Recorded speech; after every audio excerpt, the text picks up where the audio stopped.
All right, so y'all said y'all wanted a couple salvages back. We'll start sprinkling back into salvages. Maybe I'll try for 1 or 2 a week. We're gonna start out with this mystery right here because I have no clue what's going on with this thing. I have no clue at all what's going on with it. So this little Dodge right here is a total. Okay, salvage title, insurance company totaled it. Now the back bumper is damaged. However, I don't know if that's accident related or not. You know, this truck has obviously been worked. They don't tell you that stuff. This is all mangled up. Cab's bumped in here. When the bed got hit, it went forward, hit the cab. But that's pretty good rusted. So, I mean, it's not like it's too fresh, but sometimes these things sit for a little while. Interior's all there. However, when we got it, it had no serpentine belt on it. And this was the idler pulley that is sitting on there crooked and broke.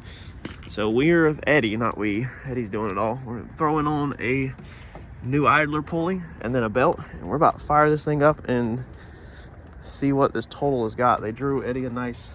You like your diagram? Quite confusing. So let me help him get this belt on, and then we're gonna grab a jump box and we're gonna see if we bought us a turd or if I just bought a quick fluffer for sale. Look at that, North Carolina Farm Bureau. That's a total, man. And this thing is not even right, unless the rear, like I said, unless the rear was the one that hit it. Yeah, this. It's got a misfire. This window's missing. Need a set of rims. It's got suspension. So here's a. The doors, locked. the batteries. Oh man. But look at this. But look, they told us, and there's the fender, and it's literally like, I think we can put it back on. Like, there's a little bend right there. Like, yeah. There's like nothing wrong with that fender. Like at all. I think they actually bent that fender, Ed, putting it in the vehicle. And it's not messed up down that side or nothing. The bumper needs to be replaced. But they totaled this car also. 09 Cadillac, 154 on it. Was this a theft one? No? I remember the wife was talking about buying a theft one. But the back quarter window busted out. So it's just a collision. Huh. All right, let's see if this Dodge will fire. All right. Oh yeah, fired her right up. A good old noisy Dodge.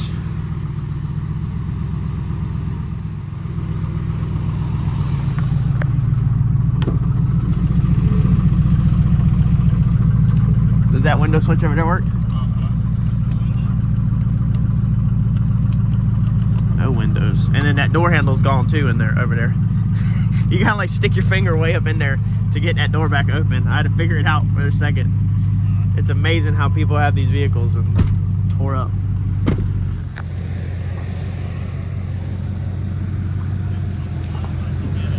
Okay.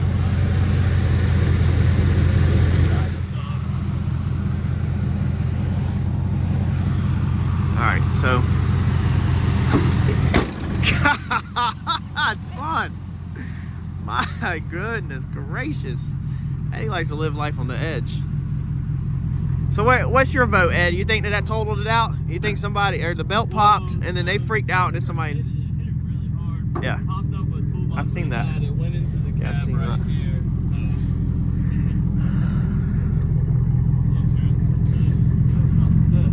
All right, let's see if she drives and shifts. Let her rip, Tater Chip.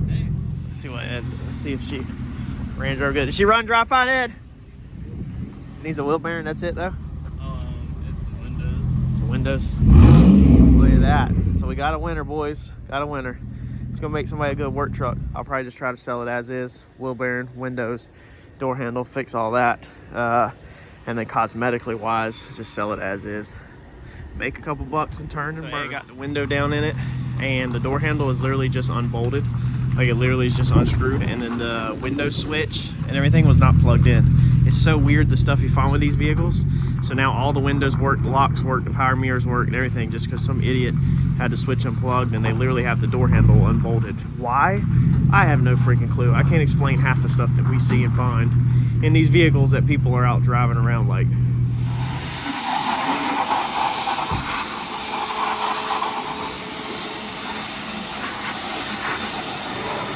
All right, our next little interesting guy I'm about to work on. I think I'm not gonna sell this one. I bought this to keep for myself.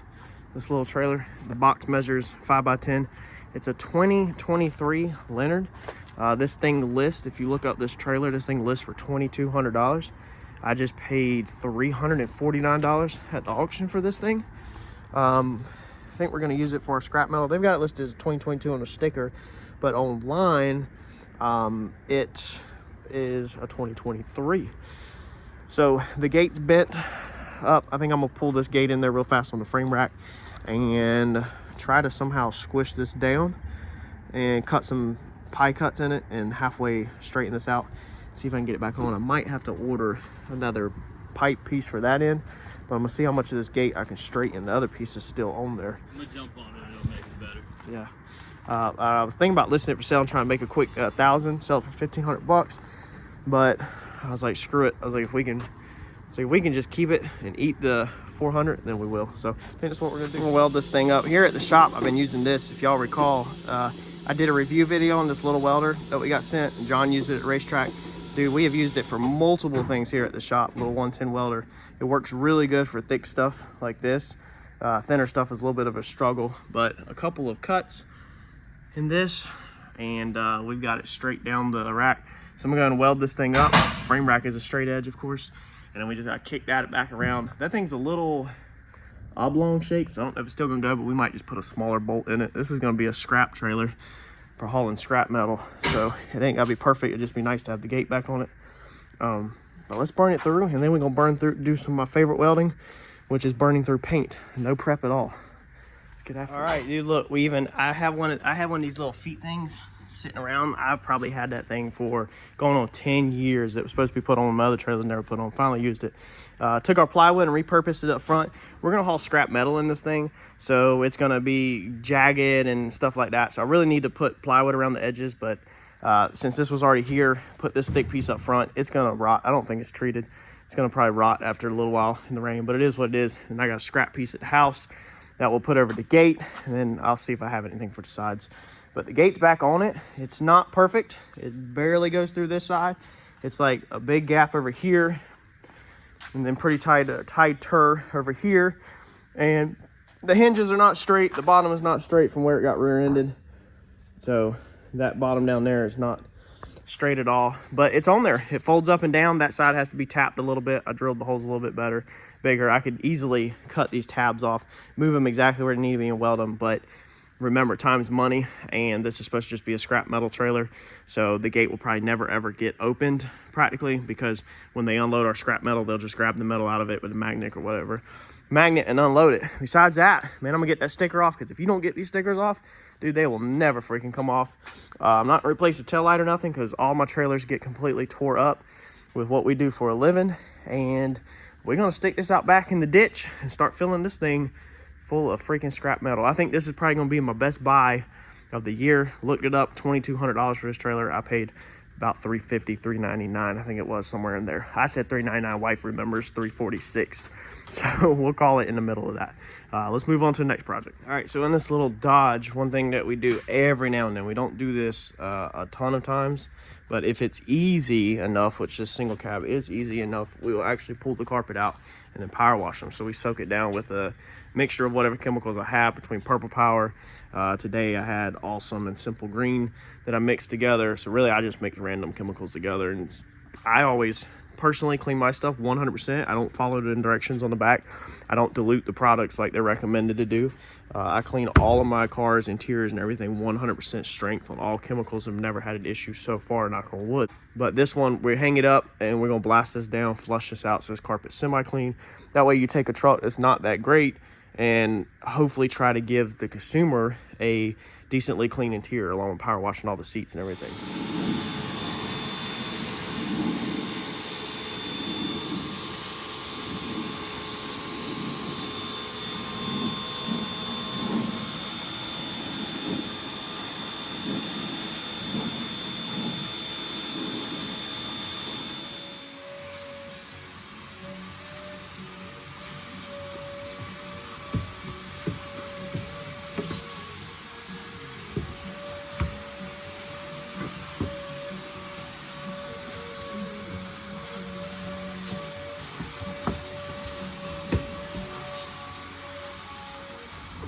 All right, we're about to get our Dodge truck together today. So I'm gonna show y'all how that thing turned out. That's our goal. But first, before we get our Dodge truck together, we got to paint this monster.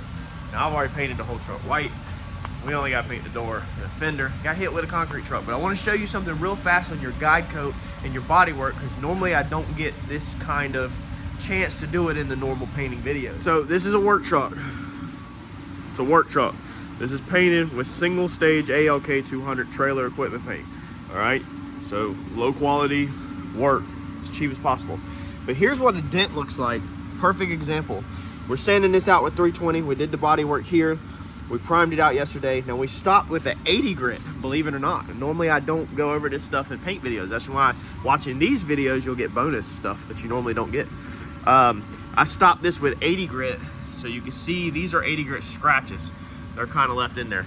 Now I layered about 3 or 4 layers of primer over this. So if you're going to stop with 80 grit, you got to go really thick with your primer. I highly advise normally to step it down to at least 180 before you prime. 320 I believe is a waste of time, but 180 is recommended. 80 grit, you really need to learn what you're doing and how much primer you need to put on before you do that. But this is going back single stage, so no matter what our work looks like here, it's gonna look like crap when we paint it with single stage, okay? For instance, look at the reflection down that, okay? You see how bad we're looking up here? You see how bad that is, okay? So you don't got to get too wrapped up with your body repair, because you could get this thing slick as glass, and then when you go back over top of it, the single stage is gonna be orange peeling. It's gonna look like crap. You have a dent here. You can kind of see in the reflection, well, barely. But here's what a dent looks like. When you spray guide coat all of everything, I just sprayed guide coat out here just because I want to get some of the orange peel out a little bit. So that I'm not orange peeling over top of orange peel, basically. But this is a perfect example of how I did body work down here, and then you might think your panel's good, and then you go to paint it, and if you don't see a dent like I can see here, the camera's not even picking it up, and you were not doing a crap job and you were trying to do a good job, spraying guide coat over even areas that you did not paint will show you dents. In whites you can just see it real good. So where the guide coat's left is a really good dent right there. But we're not going to fix it. We're not fixing it because it's just a work truck. We just were fixing that where it was crashed. So tip of the day, y'all don't ever get it twisted thinking that I don't still paint the old school way, just right out and open in the garage. Just because you got a shop, just because you got a paint booth, don't mean sometimes you ain't got to resort to keeping it old school. The floor was wet, as you can see. Even soaked all the plastic down to keep it on the ground. Put a jack right there to keep it against the box truck. The plastic, I'll still take it old school, baby, to get the job done. It is a beautiful, beautiful rainy morning, Friday. I absolutely love rain days. I wish the whole weekend would just freaking rain. It's gonna be a good day to get home, work on the race car this afternoon, stay nice and cozy in the garage. But we got to wrap up till 11 o'clock. We closed at 11. We got to wrap up this Dodge, and I want to show you all how this Dodge turned out. So if you recall at the beginning of this video, we just bought this thing. All we did was the serpentine belt, okay, and the pulley on it, and this thing was a total loss. So we're doing the final touches on this thing. We got the wet sand above the headlights. We always do that. Normally we clear them. We have cleaned the engine bay, and we have tire shined everything to make everything look nice and beautiful and clean and bring this thing back to life. I mean, this thing was freaking disgusting. This was a rough one, man. The wheels cleaned up amazing, tires cleaned up amazing. Tires don't have the best tread on them, but this is just a little work truck. It's gonna be amazing for somebody. Let me skate out. Oh man, I don't want to get wet. So let me skate out here in the rain. We took the back bumper and we put it on the frame rack, and we pulled a lot of that out. We've cleaned all the mold out of everything. Really could use some more seam sealer on places like that. They got smacked, but we're not messing with none of that. We're not messing with anything. This is a work truck, so you get all the outside damage is included with it for free. We've cleaned it. The interior turned up absolutely amazing. You've seen how we did it. Cleaned the carpets. We pressure washed the seats. We pressure washed the door panels. We pressure washed the whole door top to bottom. Pressure washed carpets. Everything. All the seats are nice and clean now. Decent. The headliner cleaned up really good. Behind the seats cleaned up pretty good. All the boxes. I mean, this thing is clean thoroughly inside out. All the dash, everything cleaned up, shined up. I mean, just everything. The camera makes that thing look really dirty, but in person it looks just like this. This back one right here, that's what it is on the bottom. It looks amazing. So man, this thing was just so nasty, dude. And everything just cleaned up Really good. The seat's tore up, can't do nothing about it. It's tore up on this side too, but it's all nice and clean. It doesn't stink, doesn't smell like cigarettes in there no more. We got a wire hanging down we got to get. But dude, clean the windows on this guy. Eddie's topping off the fluids real fast, making sure all the fluids are at the correct level on this truck. And then this thing is going to be going out front. This thing will be on the lot soon. So really interesting flip. Very happy that I was able to show y'all this truck, because some of y'all are looking for, you know, cheap vehicles or whatever. I think I paid right around $1,000 for this truck on the auction. I don't know. I got to see what the value is. Ed, what do you think this thing's worth? 5,000. 5,000. So if I could put this thing up for sale for 5,000 and get within 1,000 of the 5,000, then I'd be sitting really nicely. Think we got some shocks at work too? Yeah. Oh, we got some scrap shocks laying around. The hood shocks are busted, but we got all kinds of stuff up front in the parts room that we've acquired over the time. So it always don't work out like this, but when I do, this is 2 good ones in 1 week, the trailer and the truck. And I'm always excited to show y'all that whenever I can. You want me to hold that? I'm trying to see which one's blowing out more. It sounds like this driver one. Oh, we only got 1, not 2? Yeah, you hear the passenger side, so it's a little pump to it. Okay. You want to put this plug on the passenger side? But whenever I can show y'all this stuff, you know, in case you're deciding to flip for yourself, but like I said, a lot of times it don't work out this good.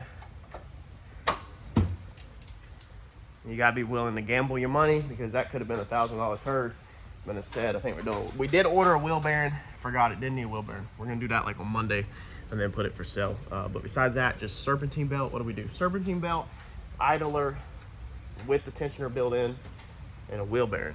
That's gonna be it. Everything else was just manual labor, such as the cleaning and pulling the bumper out. So that's gonna wrap up this work week. I'm gonna head to the house, work on the race car. Y'all are gonna smash that like button for me, and I'm gonna catch y'all in the next video. Thanks, y'all.